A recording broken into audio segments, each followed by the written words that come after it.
Welcome to another Howls and Growls breakdown.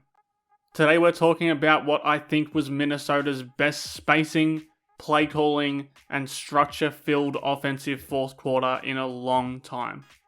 Now you're probably thinking, well, they played the Washington Wizards and they don't play a lick of defense, and you'd be right there, but the Wolves have struggled to generate good offense and good spacing against any team in the league so far this season, and it's at its worst when things tighten up in the fourth quarter. Right now, Minnesota have the fourth worst offensive rating in fourth quarters so far this season, scoring just 109.9 points per 100 possessions. A lot of that has to do with their lack of structure and their inability to create sufficient spacing on the floor with their two big men, Karl-Anthony Towns and Rudy Gobert. This game wasn't perfect, but it was certainly a step in the right direction. So let's run through a bunch of possessions that should give fans more hope that they're starting to figure some things out. Now we start with this high horns action here with both of the screeners on either side of the ball handler, and that's important because it gets both bigs up out of this area in the paint.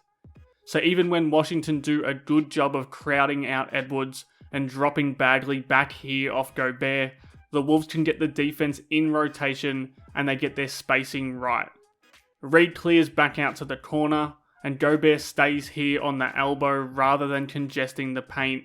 So when J-Mac drives, Bagley fans out to Gobert here, and that opens up a sliver of space for McLaughlin to sneak into without a rim protector there to block his shot. Again, it's just super important that Minnesota can figure that spacing in the right way, so even when that original horn set leads nowhere, they're able to still have adequate room to puncture the defense and score at the rim. It's all about process for them and not just results, so when Edwards comes off that horn screen again here, Bagley drops back this time to protect a drive and Gobert flatlines Ant's man on the screen, and that's going to leave Edwards with a ton of room here to walk into a three-point shot. Not every shot is going to drop, but that's a horn set that achieves its desired effect in freeing up an open look without the ball getting too sticky or working the shot clock down with one-on-one basketball. Again, I want to stick with the horns actions that they ran here because it's such a simple play that we frankly don't see enough of. I like this one because look how high they get when they're setting those ball screens.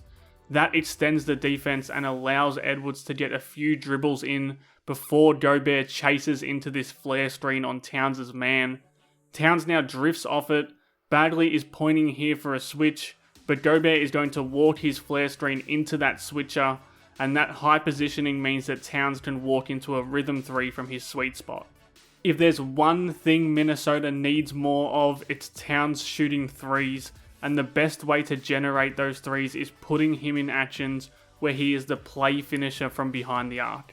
If they did that more often, he'd likely feel more inclined to shoot shots that aren't always contested. And when they run that horns flare action, it's tough to guard because there's the pick and roll counter. So if Cat's man gets through this screen, he puts the ball on the deck, draws Gobert's man toward him while Gobert slips in behind the defense. Then they can connect on that big-to-big lob pass that Towns has become so adept at making.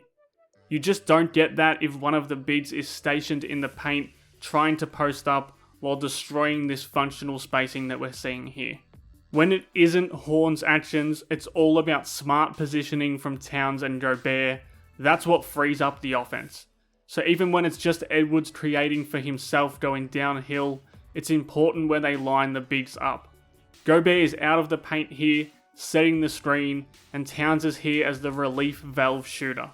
So when Ant drives, the corner defender rotates as the low man. Kuzma needs to come off Towns to X out here to the corner shooter now, and Edwards makes a nice read that is made way easier for him by the correct spacing, and again, if they're getting Towns looks from deep like that, then the offense is going to skyrocket compared to what we've seen in usual fourth quarters.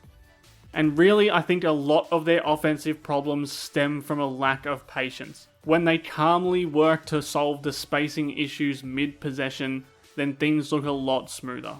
So I love this because it's starting to get cramped up with Gobert sitting on the block here, but he recognises it here and comes up to set the ball screen instead to clear the runway for Edwards, and that means Edwards can get downhill and draw this defender away from Cat in the corner into the paint in help. Again, it's sometimes going to be process over results, and Towns missing this shot doesn't mean that creating a wide open corner 3 look isn't good offense, and that doesn't happen if Gobert and Edwards aren't patient in that original action to make sure the offense is set up properly. And this is another example of that patience benefiting the offense as a whole. So the play call here is that Alexander Walker comes up off this Towns down screen, and then Towns pivots around to seal off his man for the high-low pass. But as soon as that isn't a viable option, Towns moves out immediately to clear the paint and keep the spacing right. And Gobert's doing the same. He's up here instead of around the rim where he wants to be, so when Towns spins off his man, Gobert's defender digs in here to protect the rim. Now Gobert can make that diving cut, and he ends up getting fouled and heading to the free throw line. And finally, it's just nice seeing Minnesota actually run some plays. We get Gobert setting this ball screen, then drifting out of it into an away screen for Towns. That's the kind of action you want to see as Towns curls off it and gets into a fairly open 3-point shot. Again, it's a miss which is easy to write off as bad offense, but it's so much better than the misses that we've seen that come from isolation nonsense, and we've pretty much seen that all season from Minnesota. So even though this was the Washington Wizards and nobody is under any illusions over the strength of their defense, this was a really encouraging display of offense from Minnesota, and even more so when you consider that Mike Conley wasn't there to orchestrate the entire thing from point guard. They still have a lot of work to do in terms of smoothing the rough edges around their offensive game, especially in the fourth quarter of games against tougher opponents than the Wizards, but this was at least a sign that the coaching staff is aware of that and the players are able to execute smart plays and configure the spacing aspect of things on the fly.